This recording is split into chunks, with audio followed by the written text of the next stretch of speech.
friends, welcome to Sumathi Healthy Foods.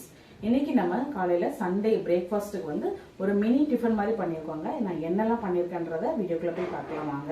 நம்ம சேனலை புதுசாக பார்க்குறீங்கன்னா சேனலை சப்ஸ்கிரைப் பண்ணிக்கோங்க. வீடியோக்கு லைக் பண்ண மறந்துடாதீங்க.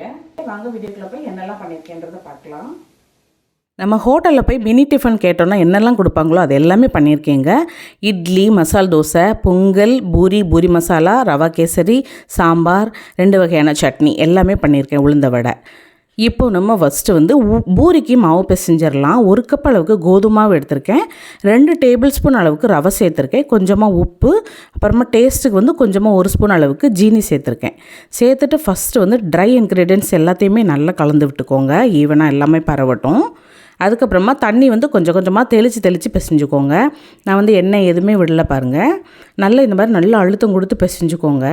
குவான்டிட்டி வந்து நிறையா நம்ம ஐட்டங்கள் பண்ண போகிறோன்றதுனால நான் கொஞ்சம் கொஞ்சமாக தான் பண்ணியிருக்கேன். இந்த மாதிரி நல்லா கெட்டியாக பிசைஞ்சுக்கணும். பூரிக்கு வந்து கொஞ்சம் கெட்டியாகவே இருக்கட்டும். இப்போ இதை மூடி வச்சிடலாம். இப்போ வந்து நான் உருளைக்கிழங்கு வந்து நல்லா ஒரு 3 விசில் வச்சு வேக வச்சுருக்கேன். ஒரு 5 உருளைக்கிழங்க. இங்கே வந்து உளுந்து வடைக்கு வந்து பருப்பு வந்து ஊற போட்டிருக்கேன்.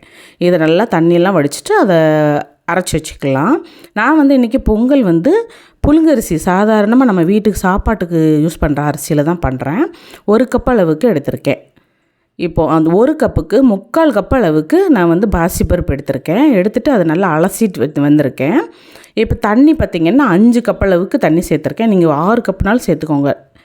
நல்லா குழைவாக அப்போ தான் சூப்பராக இருக்கும். இது ஒரு 4 விசில் வரட்டும், வெயிட் பண்ணுவோம். இந்த சைடில் வந்து சாம்பாருக்கு ரெடி பண்ணிடலாம். இன்னொரு அடுப்பில் நான் வந்து 1 கப்பு, அந்த குட்டி கப்புக்கு 1 கப் அளவுக்கு துவரம்பருப்பும் அதுக்கு 1/2 கப் அளவுக்கு பாசிப்பருப்பும் சேர்த்துருக்கேன்.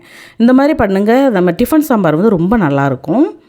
அதை நல்லா களைஞ்சி எடுத்துகிட்டு காய்கறி பார்த்திங்கன்னா 2 தக்காளி, கேரட் 1, ஒரு உருளைக்கிழங்கு, ஒரு 4-5 பச்சை மிளகாய், ஒரு பல்லாரி வெங்காயம், ஒரு 2 கத்திரிக்காய், அப்புறம் கருவேப்பிலை, கொத்தமல்லி எல்லாமே வச்சு கட் பண்ணி வச்சுருக்கேன். இது வந்து நம்மளோட இஷ்டம் தான், எந்த சைஸ்லனாலும் கட் பண்ணிக்கலாம். எல்லாத்தையுமே சேர்த்துட்டு நல்லா தேவையான தண்ணியை முதல்ல சேர்த்துக்கோங்க. புளி தண்ணி முதல்ல சேர்த்துற வேண்டாம். இந்த மெத்தடில் நீங்கள் வந்து செஞ்சு பாருங்கள். சாம்பார் வந்து ரொம்ப சூப்பராக இருக்கும். எல்லா காய்கறியும் உள்ளே சேர்றதுனால நல்லா ஹெல்த்தியாக இருக்கும் குழந்தைங்களுக்கு எல்லாருக்குமே. தேவையான அளவுக்கு மஞ்சள் பொடி, அப்புறமா காயப்பொடி சேர்த்துருக்கேன், உப்பு சேர்த்துருக்கேன், 1 ஸ்பூன் மட்டும் மிளகாத்தூள் சேர்த்துருக்கேன். தனி மிளகாத்தூள் சேர்த்துட்டு குக்கர் நல்லா மூடி போட்டுட்டு ஒரு 4 விசில், ஒரு 4-5 விசில் வரைக்கும் நல்லா குழைவாக வேகட்டும். இப்போ அது வெந்துட்டுருக்க சமயத்தில் நான் வந்து ஒரு சின்ன நெல்லிக்காய் அளவுக்கு புளி வந்து நிறைய போடக்கூடாது டிஃபன் சாம்பாருக்கு. கொஞ்சமாக ஊற போட்டிருக்கேன். அது நல்லா அவிஞ்சு வந்ததுக்கு அப்புறமா நம்ம வந்து புளி தண்ணி சேர்த்துக்கலாம். இப்போ நல்லா 5 விசில் வந்துட்டு இப்போ இதெல்லாம் தம்மெல்லாம் நல்லா இறங்கட்டும். அதுக்கு இடையில நான் வந்து அந்த உருளைக்கிழங்கு உரிச்சிட்டு இந்த மாதிரி நல்லா 1-2 பிசைஞ்சு வச்சுருக்கேன்.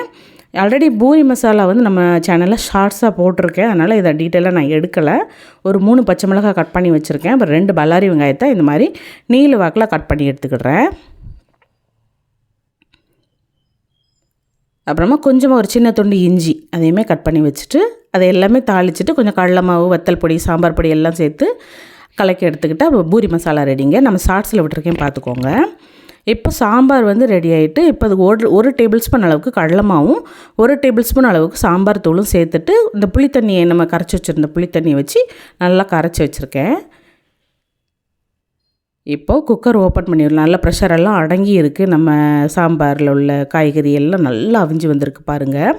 இப்போ இதை வந்து நல்லா அந்த சூட்டோடையே நல்லா ஆப்பை அல்லது கீரை கடையிற மத்து வச்சுட்டு நல்லா கடைஞ்சி எடுத்துக்கோங்க. அப்போ தான் அந்த காய்கறி, அந்த பருப்பு எல்லாமே சேர்ந்து நல்லா மிங்கிளாகி இருக்கணும். இந்த குழந்தைங்க வந்து இந்த காய்கறிலாம் சாப்பிடும்போது எடுத்து வைக்க மாட்டாங்க. எல்லாம் சேர்ந்து போயிடும். என்னென்ன காய்கறி அது உள்ளே இருக்குன்றதே தெரியாது அவங்களுக்கு. இப்போ இதுக்கப்புறம் நம்ம கரைச்சி வச்சுருந்த அந்த கடலை மாவு, அந்த சாம்பார் பொடியை உள்ளே சேர்த்துக்கோங்க. இப்போ தேவையான அளவுக்கு தண்ணி சேர்த்துக்கோங்க. இந்த சாம்பார் வந்து ரொம்ப தண்ணியாகாமல் பார்த்துக்கோங்க. கொஞ்சம் கெட்டியாக இருந்தால் தான் நல்லாயிருக்கும். இது வந்து டிஃபன் சாம்பார் பொங்கல், இட்லிக்கு வந்து ரொம்ப சூப்பராக இருக்கும். இந்த மாதிரி நீங்கள் கொஞ்சம் கெட்டியாக வைக்கும்போது பூரிக்குமே இது நல்லாயிருக்கும். ஒரு சட்னி, தேங்காய் சட்னியும் எதுவும் வச்சுட்டாங்கனாலும் சூப்பராக இருக்கும். இப்போ அது கொதிச்சிட்டு இருக்கட்டும். இப்போ பொங்கல் பார்த்துடலாம். பொங்கல் வந்து நல்லா ஒரு 4-5 விசில் போட்டுருங்க. உங்கள் குக்கரோட தரத்தை பொறுத்து. நல்லா குழையிற மாதிரி இந்த மாதிரி ஓப்பன் பண்ணி விட்டுட்டு அந்த சூட்லேயே அதை வந்து நல்லா ஆப்பையை வச்சுட்டு நல்லா மசிச்சு வச்சுக்கோங்க. அப்போ தான் நல்லா சாஃப்டாக இருக்கும்.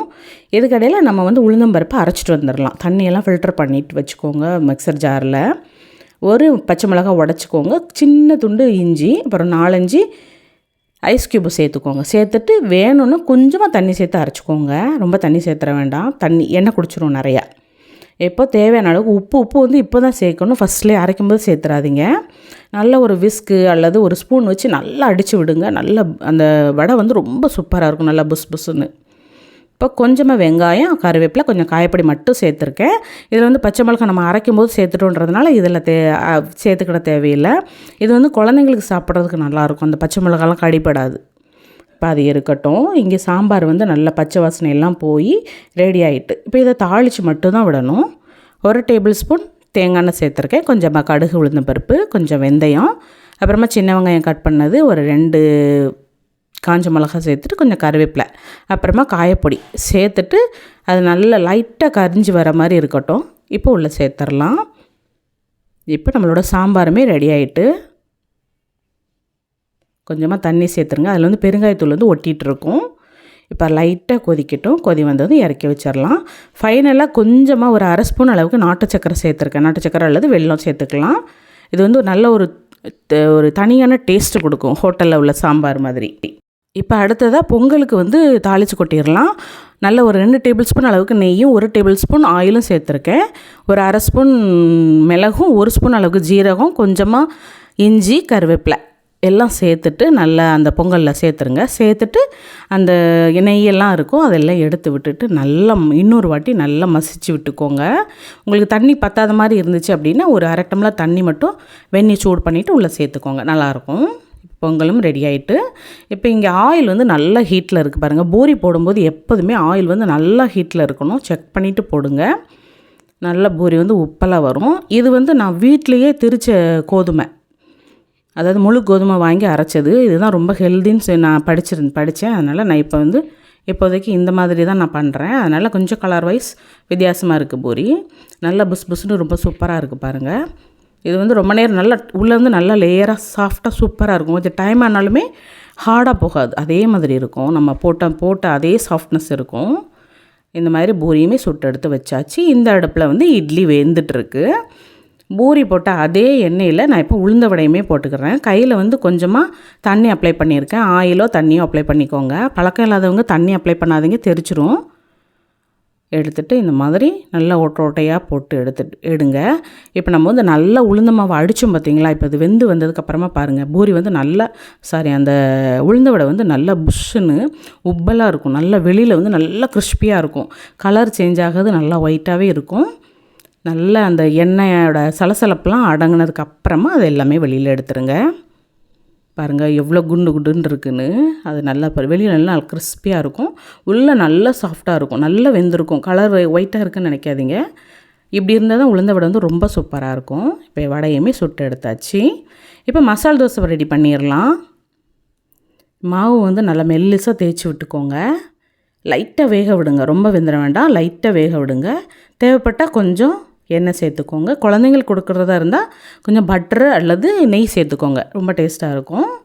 இந்த சட்டாப்பை வச்சு அந்த இருக்கிற பச்சை மாவெல்லாம் கொஞ்சமாக லைட்டாக தேய்ச்சி விட்டுக்கோங்க, ஏன்னா நம்ம திருப்பி போட மாட்டோம்.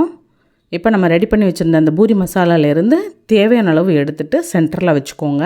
இது வந்து அப்படி சரிபாதியாக நீங்கள் மடித்தாலும் சரி, இல்லைன்னா அந்த சைடில் இந்த சைட்லேயும் கொஞ்சம் கொஞ்சமாக மடித்து விட்டுட்டாலும் சரி, ரொம்ப சூப்பராக இருக்கும். நல்ல ஒரு ஹோட்டலில் போய் சாப்பிட்டா அதே டேஸ்ட் அன்றைக்கி வந்து ஒரு நல்ல ஒரு சூப்பராக இருந்துச்சு. ஆனால் கொஞ்சம் டைம் தான் எக்ஸ்ட்ராவாகிட்டு பண்ணி முடிக்கிறதுக்கு. இப்போ மசால் தோசையும் ரெடி பண்ணியாச்சு. இப்போ ஃபைனலாக கேசரி எல்லாமே பண்ணி முடிச்சாச்சு. சட்னி எல்லாமே அரைச்சி வச்சாச்சு. கேசரிக்கு வந்து நான் வெறும் வானலில் 1/2 கப் அளவுக்கு ரவையை வந்து நல்லா வறுத்துக்கிடுறேன். இந்த மாதிரி நல்லா மணலாக ஆகிற வரைக்கும், வாசனை வர வரைக்கும் வறுத்து எடுத்து வச்சுக்கோங்க. 1 ஸ்பூன் அளவுக்கு மட்டும் நெய் சேர்த்துக்கோங்க. சேர்த்துட்டு முந்திரி கிறிஸ்மிஸ் வந்து நல்லா வறுத்து எடுத்து வச்சுக்கோங்க. இது வந்து ரொம்ப வறுக்க வேணாம், கேசரிக்கு வந்து லைட்டாக 1-2 வறுத்தா போதும். அதை தனியாக எடுத்து வச்சுக்கோங்க. இது ஷார்ட்ஸாக விட்டுருக்கேன் பாருங்கள். 1/2 கப்பு ரவை எடுத்தேன். நான் 2 கப் அளவுக்கு அதே கப்புக்கு தண்ணி விட்டுருக்கேன். இது நல்லா கொதித்து வரட்டும். கொஞ்சமாக கேசரி பவுடர் சேர்த்துக்கோங்க. இது ஆப்ஷனல் தான், வேணும்னா சேர்த்துக்கலாம், இல்லைன்னா ஒயிட் கலரில் இருக்கும் கேசரி, ஆனால் டேஸ்ட் சூப்பராக இருக்கும், அதே டேஸ்ட்டில் தான் இருக்கும். நல்லா கொதித்து வந்ததுக்கப்புறமா நம்ம எடுத்து வச்சுருந்தா அந்த ரவையை சேர்த்துக்கோங்க. ரவையை சேர்க்கும்போது அடுப்பை வந்து மீடியமில் வச்சுக்கோங்க, இல்லைன்னா வந்து கட்டி பிடிச்சிரும். அப்படியே கட்டி இருந்தாலும் நல்லா கலரி விட்டுக்கோங்க அந்த ஆப்பையை வச்சு. பாதி வெந்ததுக்கு அப்புறமா ஒரு 3/4 கப் அளவுக்கு, எந்த கப்புக்கு ரவை எடுக்கீங்களோ, நான் 1/2 கப்பு ரவை எடுத்தேன், 3/4 கப்பு ஜீனி போட்டிருக்கேன், 2 கப்பு தண்ணி விட்டுருக்கேன். நல்லா கலந்து விட்டுக்கோங்க. அந்த ஜீனி போடும்போது இறுகின அந்த ரவை வந்து அந்த கேசரி வந்து கொஞ்சம் கிளறின மாதிரி வரும், இலக்கமாக இருக்கும். ஆனால் போக போக சரியாயிரும். இப்போ நம்ம வறுத்து வச்சுருந்த அந்த முந்திரி கிறிஸ்மிஸையும் உள்ளே சேர்த்துக்கோங்க. ஒரு 3 ஸ்பூன் அளவுக்கு நெய் சேர்த்துக்கோங்க. அவ்வளோதான், நம்மளோட கேசரி சூப்பராக ஹோட்டல் ஸ்டைலில் ரெடி ஆகிட்டு. இதே அளவுகளோடு செஞ்சு பாருங்கள், ரொம்ப ரொம்ப சூப்பராக இருக்கும். உங்களுக்கு டைம் கிடைக்கும்போது இந்த மாதிரி செஞ்சு கொடுங்க. வீட்டில் எல்லாரோட பாராட்டும் உங்களுக்கு தான் கிடைக்கும். செஞ்சு பார்த்துட்டு உங்களோட ஃபீட்பேக் என்கிட்ட ஷேர் பண்ணுங்கள். இந்த ரெசிபிஸ் எல்லாமே உங்களுக்கு பிடிச்சிருந்துச்சு அப்படின்னா வீடியோக்கு லைக் பண்ண மறந்துடாதீங்க. நம்மளோட சேனல் சுமதி ஹெல்தி ஃபுட்ஸை சப்ஸ்கிரைப் பண்ணிக்கோங்க.